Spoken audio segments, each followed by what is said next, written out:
Bismillahirrahmanirrahim. Assalamualaikum warahmatullahi wabarakatuh. Saya akan menyampaikan materi tanah sebagai sumber nutrisi tanaman pada kesempatan ini.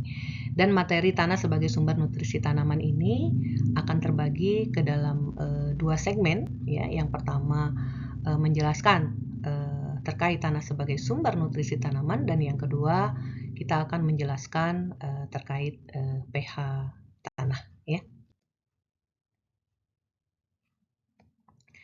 Nah, seperti yang sudah dijelaskan sebelumnya, bahwa tanaman itu menyerap nutrisi itu bisa dari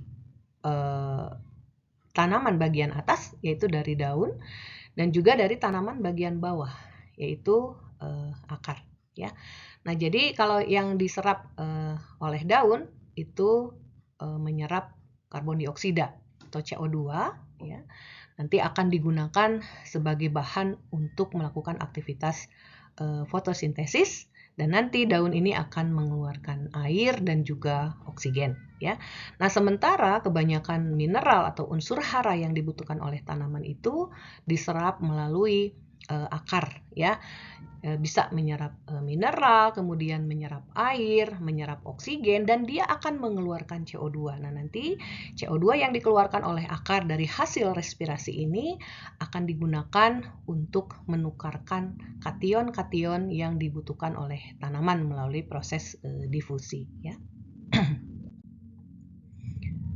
Nah, berikutnya kita sudah pelajari sebelumnya bahwa nutrisi tanaman atau unsur hara yang dibutuhkan oleh tanaman itu terdiri dari dua, yaitu unsur hara makro atau disebut makronutriens, dan unsur hara mikro yang disebut sebagai mikronutrien. Nah, makronutrien ini terdiri dari komponen penyusun dasar, ya, yaitu karbon, hidrogen, dan oksigen, dan ada makronutrien primer, yaitu NPK, nitrogen, fosfor, kalium, dan juga ada makronutrien sekunder, yaitu nanti ada sulfur, ada kalsium, ada magnesium. Ya.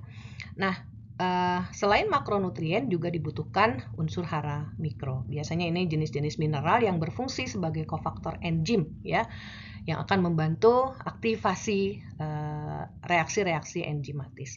Ini ada besi, ada klor, ada tembaga, seng, mangan, molibdenum, boron, dan nikel. Ya.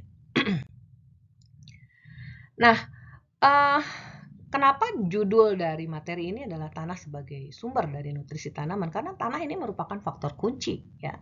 Tanah ini bisa berfungsi secara fisik, secara kimia, dan secara biologi. Ya, saya pernah menyampaikan sebelumnya, secara fisik dia bisa memberikan medium yang baik untuk penyediaan unsur hara, yaitu yang termasuk ke dalam faktor kimia.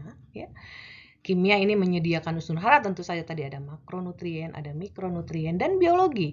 Nah, ini bagaimana faktor biologi ini bisa berpengaruh terhadap proses, ya, yang terjadi antara interaksi antara tanaman dengan tanah, mana biologi ini akan membantu proses untuk mempermudah ketersediaan unsur hara dalam tanaman. Salah satu contohnya sudah saya ceritakan sebelumnya, tanaman itu tidak bisa menyerap gas nitrogen secara langsung dari udara, meskipun ketersediaannya sangat tinggi. Ya.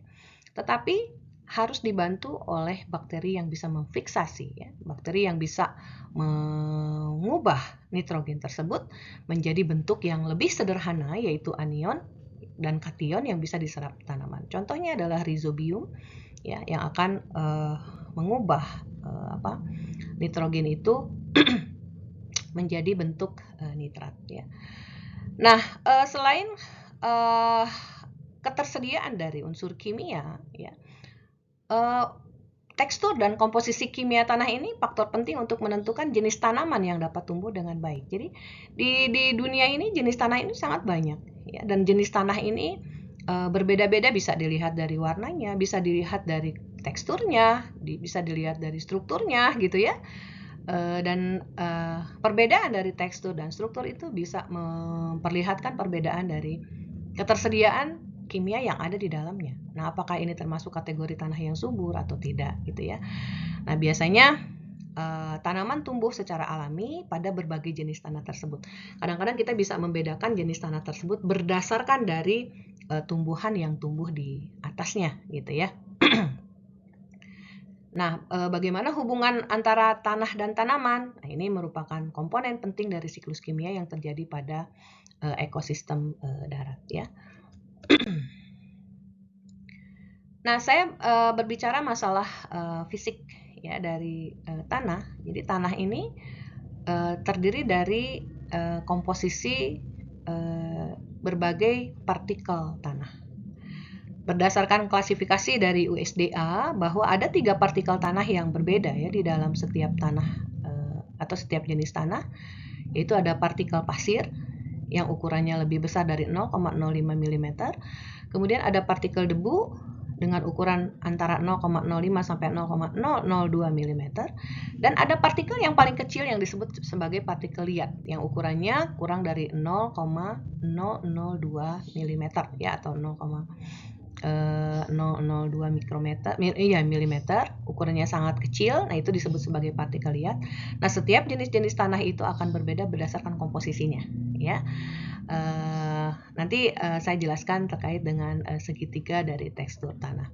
Nah, di dalam permukaan bumi, tanah ini dibedakan juga berdasarkan horizonnya. Ada horizon A, B, dan C. Nah, horizon A, B, dan C ini dibedakan berdasarkan umur dari proses dekomposisi tanah itu.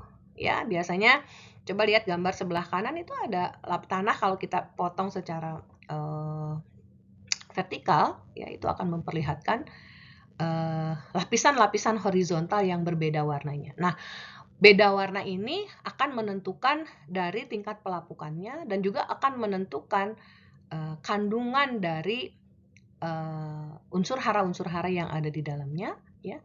Sehingga nanti kita bisa mengkategorikan apakah tanah ini termasuk kategori subur ya atau kurus, ya. Sehingga kita juga bisa menentukan jenis tanaman apa yang akan ditanam di tanah tersebut, ya.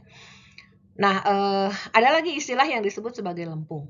Lempung ini merupakan tanah yang paling subur dan biasanya ukurannya partikel debu dan liat, ya. Nah, kemudian juga ada yang istilahnya topsoil. Topsoil itu biasanya adalah lapisan tanah yang paling atas. Topsoil ada di horizon A, ya. Topsoil ini warnanya biasanya lebih gelap, ya. Dan ini terdiri dari partikel-partikel mineral yang terjerap di bagian koloi tanah dan juga organisme hidup. Ya, di situ ada organisme baik mikrobiologi maupun organisme biologi. Organisme biologi apa? Misalnya cacing, ya, kemudian anjing tanah, kemudian juga ulat tanah dan sebagainya. Nah, di topsoil juga ada yang namanya humus.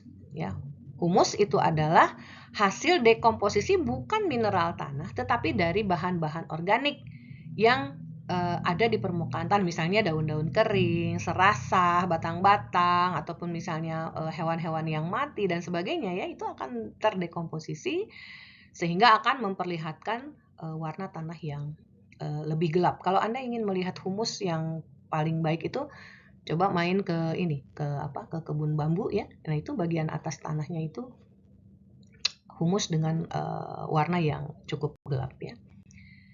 Nah, ini yang tadi saya sampaikan, ada yang disebut sebagai segitiga tekstur tanah, ya. Tadi kan tanah itu komposisinya ada 3, ya. Ada pasir, ada debu, ada liat, ya. Liat yang sebelah kiri clay, kemudian debu itu silt, pasir itu sand, ya. Nah, di sini memperlihatkan jenis-jenis tanah, ya. Ada clay, sandy clay. Kalau di Indonesia kan clay itu tanah berliat, ya. Tanah liat. Sandy clay, tanah liat berpasir, ya. Ada silty clay gitu, ya. Jadi ada tanah liat berdebu. Silty clay loam gitu, ya. Ada tanah liat tanah lempung berliat dan berdebu gitu, ya.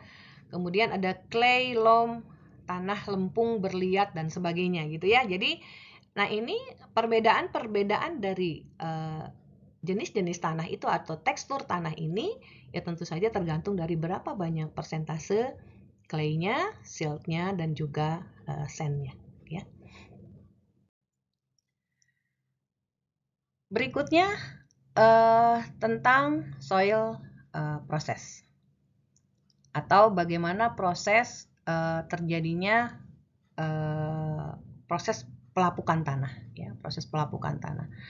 Jadi kita tahu bahwa bagian dalam bumi itu adalah batuan, ya. Bagian dalam bumi itu adalah batuan, di mana batuan ini lama-kelamaan akan melapuk, gitu ya, membentuk mineral tanah, gitu ya. Dan ini terjadi pelapukan karena ada air yang merembes dari permukaan tanah ke bawah, ya, membawa mikrobiologi dan sebagainya, gitu ya, sehingga lama-kelamaan batuan tersebut akan melapuk. Nah, sehingga dia akan memperlihatkan warna tanah yang terang, gitu ya. Nah, dari bagian atas juga, dari permukaan itu banyak sekali bahan-bahan organik yang melapuk, ya, banyak sekali limbah, misalnya limbah hasil pertanian, limbah rumah dan sebagainya yang terdekomposisi di permukaan tanah. Melalui hasil dekomposisi mikroorganisme akan menghasilkan senyawa-senyawa yang kaya sekali terhadap unsur hara, ya, sehingga warnanya menjadi lebih gelap. Nah, ini akan membentuk horizon A.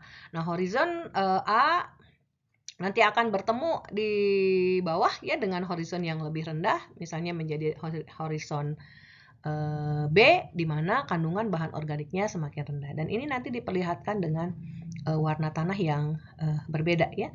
Nah, horizon A ini tentu saja digunakan oleh pertanian, ya, terutama untuk daerah perakaran, ya, sehingga tanaman-tanaman yang ditanam di daerah permukaan atau horizon A atau topsoil itu akan lebih subur karena banyak sekali mengandung anion kation hasil proses pelapukan dari bahan-bahan organik ataupun memang memberikan pemberian pupuk secara langsung untuk dikonsumsi oleh tanaman. Nah, ini sudah pernah saya sampaikan, ya, sebelumnya, bagaimana sih sebetulnya mekanisme intake unsur hara dari dalam tanah ke tanaman, ya.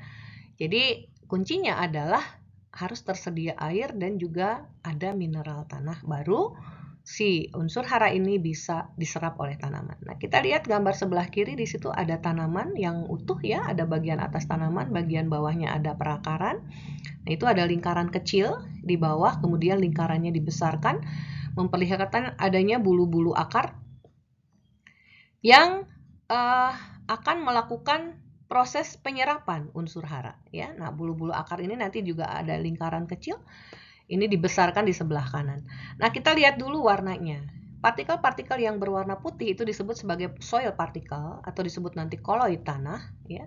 Kemudian yang warna biru muda itu adalah air yang menempati ruang antar partikel, ya, di mana air tersebut nanti menjadi medium.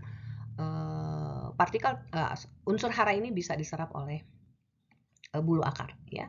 Kita lihat gambar yang sebelah kanan bahwa yang putih soil particle atau koloid tanah ini permukaannya negatif, ya. Nah, karena permukaannya negatif, maka secara ionik dia akan menarik, dia akan menjerap ion-ion atau kation-kation yang terlarut di dalam air tanah yang merupakan hasil dekomposisi misalnya, gitu ya, atau hasil dari leaching di tempat yang lain, sehingga akan terjerap di permukaan tanah, ya. Dan sebagian lagi anion itu akan terlarut di dalam air yang ada di sekitar tanah.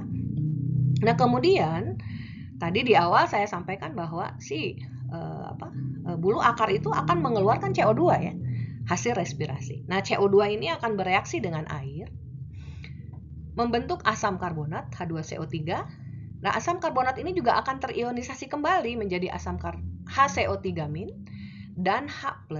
Nah, H+ inilah yang akan menggantikan posisi kation-kation yang ada di permukaan partikel tanah. Nah, nanti disebutnya sebagai pertukaran kation, ya. Nah, kation-kation yang sudah terlepas dari partikel tanah akibat diambil alih oleh H+, itu akan diserap oleh akar melalui proses difusi, gitu ya. Jadi mediumnya itu adalah air. Kalau air tidak tersedia di sini, maka proses difusi ini tidak akan terjadi dengan baik. Dan selain adanya air, ya harus ada juga sumber atau reservoir dari kation-kation itu, yaitu yang disebut sebagai partikel tanah. Jadi ini penjelasannya ya sebenarnya, bahwa mineral yang bermuatan positif itu akan melekat kuat pada partikel bermuatan negatif yang berada di permukaan koloid tanah. Jadi Anda bandingkan kue onde ya. Onde-onde itu adalah koloid tanah dan dia ternyata bermuatan negatif, dan partikel kationnya itu adalah wijen ya. Nah, wijen itu akan melekat kuat di bagian permukaannya. Jadi seperti itulah partikel tanah di dalam tanah itu menjerap kation yang dijadikan sebagai sumber unsur hara untuk tanaman. Nah, karena dia bisa melekatkan kuat kation, maka si partikel koloid tanah ini akan mempertahankan. Walaupun misalnya di situ terjadi banjir, terjadi hujan besar gitu ya, terjadi aliran air gitu, maka partikel itu selama tanah itu ada di sana, maka di permukaannya tetap masih ada kation-kation yang dibutuhkan oleh tanaman. Nah, sementara untuk anion seperti nitrat, fosfat, sulfat gitu ya. Nah, ini tidak terikat kuat di dalam koloid tanah. Karena apa? Karena kan permukaannya negatif ya. Sehingga ada di mana dia? Dia ada di dalam air. Ya, jadi dia akan sangat mudah sekali berdifusi. Tapi kalau untuk kation itu harus ditukarkan dulu ya. Beda dengan anion.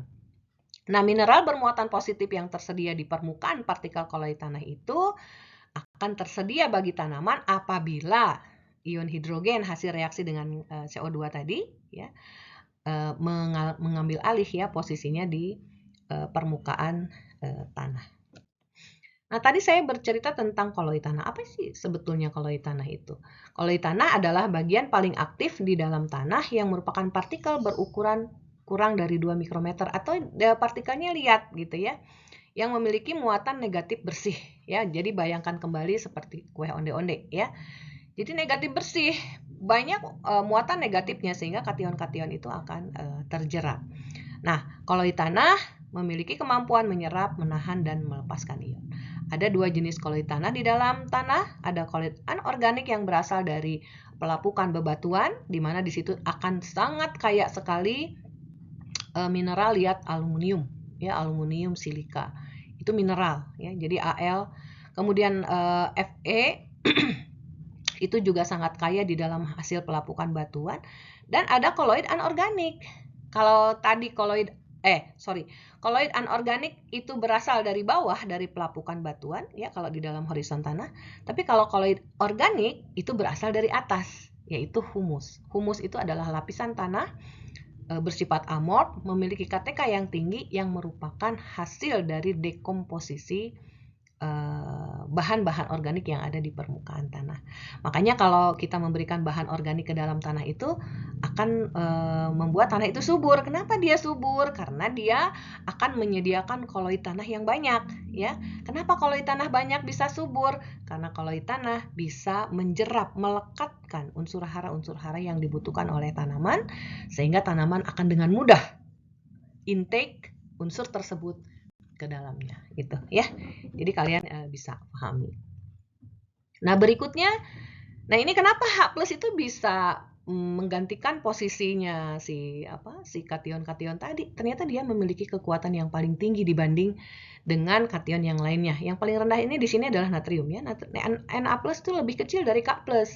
Tapi K+ itu sama dengan amonium ya. Amonium lebih kecil dari magnesium.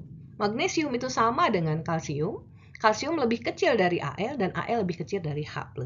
Jadi semua yang ada di bawah H+ ini apabila dia terjerap di permukaan koloid maka dia akan dengan mudah diambil alih ya. Nah, proses pengambil alihan kation tersebut itu disebut sebagai KTK, kapasitas tukar kation atau cation exchange capacity ya. Jumlah kation yang dapat ditukar dalam setiap satuan bobot tanah. Nah, bobot tanahnya itu harus dry basis. Jadi di sana sangat menghilangkan air. Jadi air itu tidak diperhitungkan gitu ya. Nah, satuan dari KTK itu adalah mili ekivalen per 100 gram. Semakin tinggi KTK maka tanah semakin menyediakan kation untuk dipertukarkan ya. Nah, tetapi proses penukarannya tadi atau KTK itu dipengaruhi juga oleh kandungan bahan organiknya ya, karena tadi humus itu adalah salah satu bagian penting gitu yang bisa menyediakan kation, dan juga pH tanah ya. pH tanah nanti akan saya bahas di segmen berikutnya, karena pH tanah ini juga sangat berpengaruh terhadap ketersediaan unsur hara yang ada di dalam tanah tersebut ya. Nah, semakin tinggi nilai KTK, semakin banyak kation yang tersedia bagi tanaman ya. Jadi kalau misalnya Anda nanti melihat hasil analisis tanah ya, nilai KTK-nya sekian, nanti kan ada kategorinya tinggi, sedang, rendah gitu ya.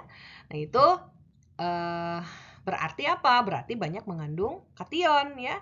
Nah, tapi kation tersebut nanti juga akan sangat tergantung juga dari strukturnya ya, karena KTK yang tinggi itu dipengaruhi oleh struktur tanahnya, tekstur tanahnya ya.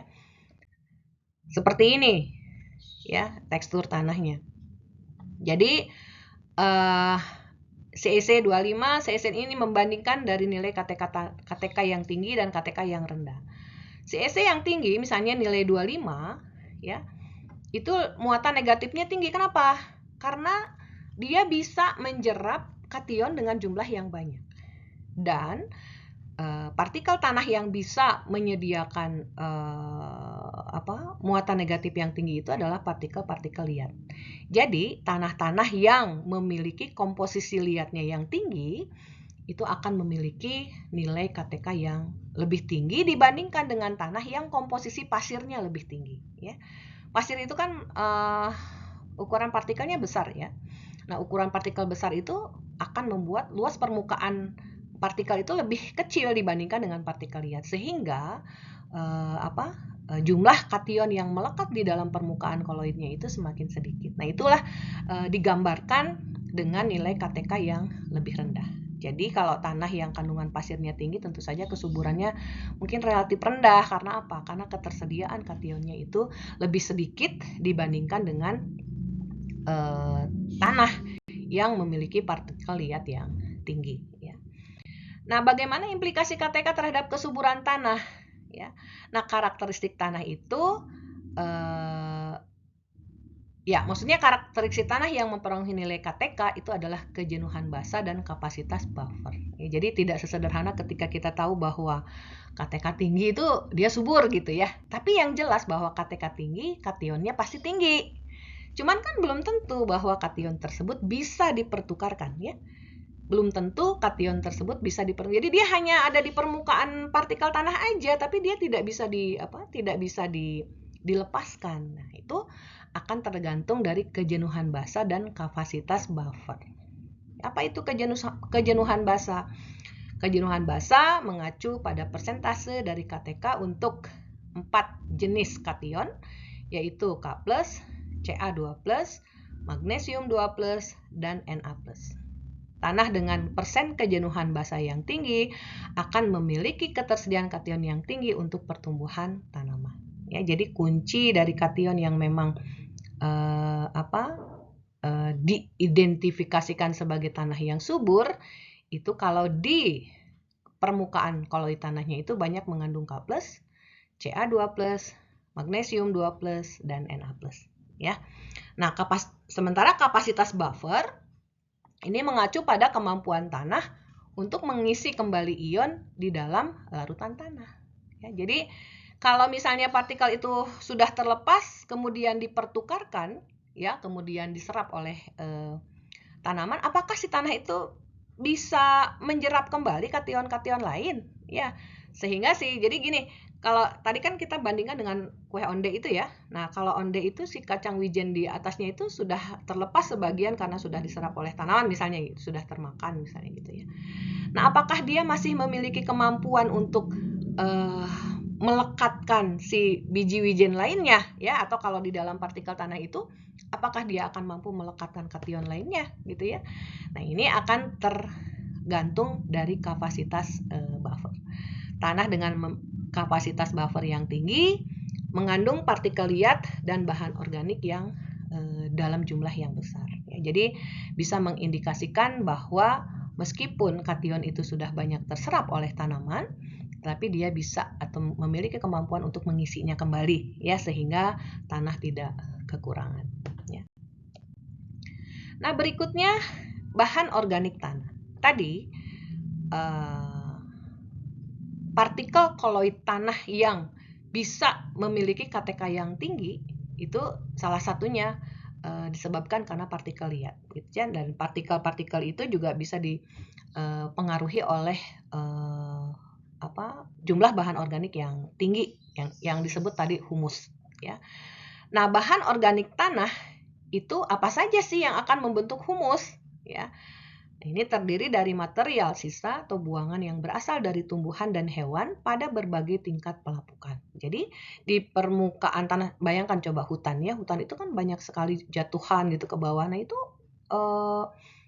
banyak sekali bahan organik yang terlapuk. Tapi kalau kandungan mineralnya rendah, maka di situ hanya mengandung bahan organik saja sehingga disebut sebagai lahan gambut gitu ya. Tapi yang terbaik itu ada gabungan antara bahan organik dengan mineral tanah yang berasal dari lapukan bagian bawah ya. Jadi kandungan bahan organik itu tergantung dari keseimbangan antara penambahan bahan-bahan organik ke dalam tanah dan proses dekomposisi bahan tersebut oleh makro dan mikroorganisme tanah. Ya, jadi keberadaan organisme biologi di dalam tanah itu sangat penting. Tadi tidak hanya membantu di dalam proses mengubah nitrogen menjadi tersedia bagi tanaman, juga organisme mikro atau makrobiologi tersebut memiliki peran yang sangat penting di dalam proses dekomposisi bahan organik, sehingga akan menghasilkan senyawa-senyawa yang siap untuk diserap oleh tanaman. Nah, hasil dari proses dekomposisi ini akan menghasilkan tanah berwarna gelap dan produk akhir yang stabil yang disebut sebagai humus. Ya, Anda kalau mau melihat humus seperti apa, coba main ke kebun bambu ya. Itu di atas permukaan tanahnya di bawah itu humusnya sangat baik. Dan situ biasanya banyak mengandung mikoriza dan sebagainya ya. Kemudian proses dekomposisi untuk bahan organik tanah ini sangat dipengaruhi oleh aerasi tanah, kemudian kelembaban, suhunya harus pada kondisi 25-40 derajat Celcius. Ini kenapa? Karena ini adalah kondisi paling kondusif ya, di mana mikroorganisme ini bisa berkembang, dan nutrisi yang tersedia untuk mikroorganisme juga harus banyak ya. Salah satunya adalah sumber energi dari mikroorganisme adalah glukosa atau gula. Makanya kalau kita membuat pupuk organik ya, itu perlu penambahan molases gitu atau misalnya air gula, itu adalah untuk menyediakan makanan untuk mikroorganismenya. Nah, kalau mikroorganismenya tersedia nutrisinya, maka dia bisa memiliki kemampuan mendekomposisikan bahan organik ini lebih cepat dengan kualitas yang lebih baik. Nah, kita bicara masalah humus. Ya, humus itu tadi partikel koloid yang bisa menyediakan KTK yang tinggi ya. Ini merupakan hasil dekomposisi material organik yang dibentuk oleh bakteri dan fungi dari organisme yang mati, ya, seperti feses, guguran daun, dan juga sampah-sampah organik. Nah, proses dekomposisi menjadi humus inilah yang istilahnya bukan ditiru ya. Jadi teknologinya diintroduksi dari sini gitu ya. Ketika ada teknologi pembuatan pupuk organik, pembuatan kompos ya, pembuatan bokasi, ini sebetulnya kan melihat proses alamiah yang terjadi ketika humus itu terbentuk di permukaan tanah. Nah, hanya kita lakukan dengan jangka waktu yang lebih cepat. Nah, bagaimana supaya bisa lebih cepat pembuatan humus itu? Ya, kita berikan starter, kita berikan nutrisi yang baik gitu ya. Kemudian bahan-bahan organik yang sangat mudah terdekomposisi, sehingga pupuk organik itu sebetulnya identik dengan humus yang ada di permukaan tanah ya. Nah, apa kelebihan humus? Humus ini bisa mencegah fraksi liat menggumpal, tetapi membentuk tanah yang gembur dan dapat mempertahankan air dan memiliki pori-pori yang cukup untuk aerasi akar. Coba kalian yang sederhana aja, tanah liat itu kan KTK-nya tinggi ya, karena luas permukaannya besar, tapi dia akan sangat sulit memberikan pori-pori, karena partikel kecil itu jadi liat gitu ya. Kalau kekeringan dia akan mudah belah gitu ya, karena karena partikel yang sangat kecil sehingga melekat satu dengan yang lain. Nah, untuk membuat partikel liat dengan jumlah yang tetap banyak tapi dia bisa memegang air, maka partikel liat itu harus dicampurkan dengan humus ya, sehingga humus itu akan membuat partikel liatnya memiliki aerasi. Ya. Jadi humus nanti akan menyediakan koloid tanah, menyediakan KTK yang tinggi, plus dengan liat gitu yang ada di dalamnya. Kemudian humus merupakan reservoir nutrisi mineral yang kembali ke dalam tanah melalui proses dekomposisi. Nah, prosesnya juga long lasting ya. Karena ada bahan-bahan organik yang secara bertahap mengalami proses dekomposisi sehingga ketersediaan dari unsur haranya tetap terjaga. Nah, nanti humus ini juga bisa membuat kapasitas buffernya dari tanah itu tinggi. Ya, tadi sudah tahu definisi dari kapasitas buffer itu seperti apa. Nah, ini siklus dari bahan organik hasil pertanian ya. Anda sebenarnya bisa menggambarkan kira-kira kalau Anda menceritakan siklus ini seperti apa dalam bentuk kalimat ya. Nah, ini yang terakhir di segmen ini saya akan menjelaskan terkait dengan CN ratio. Kemarin saya sudah menjelaskan terkait CN ratio yang ada pada tanaman gitu ya. Ketika CN rasionya tinggi, kalau CN rasio tinggi berarti nitrogennya rendah gitu ya. Jika CN rasio tinggi berarti nitrogennya rendah. Kalau nitrogennya rendah artinya bahwa tanaman itu mulai masuk ke fase generatif. Tapi kalau CN rasionya rendah, ya kalau CN rasio rendah berarti nitrogennya tinggi kan? Nah, itu biasanya fase tanaman itu pada kondisi vegetatif. Nah, CN rasio tidak hanya pada tanaman, tapi juga ada pada tanah. Bagaimana proses dekomposisi dari bahan organik itu, keberhasilannya itu dilihat dari nilai CN rasionya. Ya. Jadi kalau kalian mengukur CN rasio dari pupuk organik, ya, itu kalau masih di atas 30, greater than 30, ya, maka artinya apa? Berarti nitrogennya masih rendah dan masih banyak unsur karbonnya, gitu ya. Artinya apa? Artinya si bahan organik tersebut belum terdekomposisi dengan baik. Dan biasanya bahan organik yang sudah terdekomposisi dengan baik itu apabila CN rasionya sudah lebih rendah daripada 10 ya. Kalau lebih rendah daripada 10 berarti jumlah nitrogennya sudah semakin tinggi ya. Ini bisa memperlihatkan bagaimana ketersediaan dari nitrogen ya di dalam tanah, kemudian ketersediaan karbon di dalam tanah ya terkait dengan nilai CN rasio dari produk bahan organik yang didekomposisikan gitu ya. Nah, ketika CN rasio masih tinggi ya, CN rasio masih tinggi, ini gambar yang A gitu ya. Kalau CN rasio masih tinggi berarti kan N-nya rendah ya. N-nya rendah, maka terjadi nitrat depression period. Jadi ketersediaan nitrat di dalam tanah itu sangat rendah. Ya kan? Kalau nitrat sangat rendah berarti kan belum tersedia untuk tanaman. Ya, tapi ketika ini yang gambar B di bawah, CN rasio tinggi, CN rasio rendah tadi di bawah 10 ya, BN 10, maka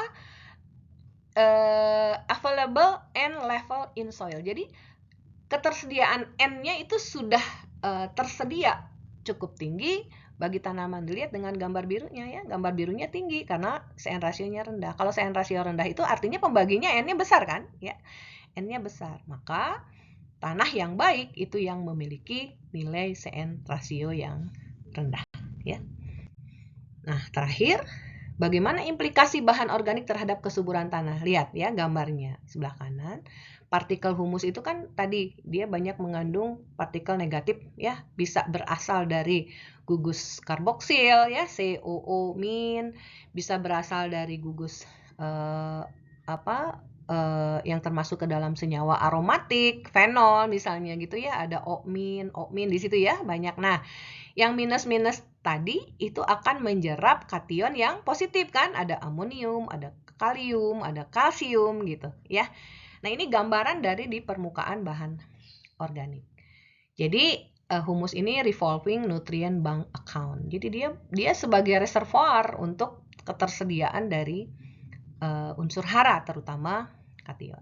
Humus bisa meningkatkan KTK tanah dengan menyediakan permukaan dapat tukar tambahan dalam jumlah yang besar. Ini juga tadi tetap ya tergantung dari pH tanah.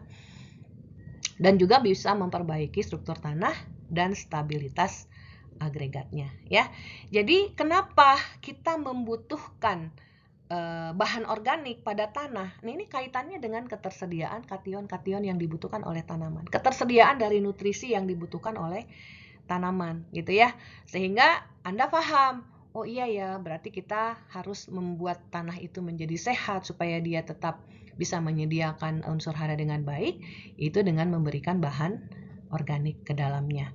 Nah, tapi ada satu hal yang penting bahwa KTK tanah yang disediakan oleh humus itu juga tergantung dari pH tanah ya. Nah, pH tanah akan saya jelaskan di segmen berikutnya. Terima kasih. Assalamualaikum warahmatullahi wabarakatuh.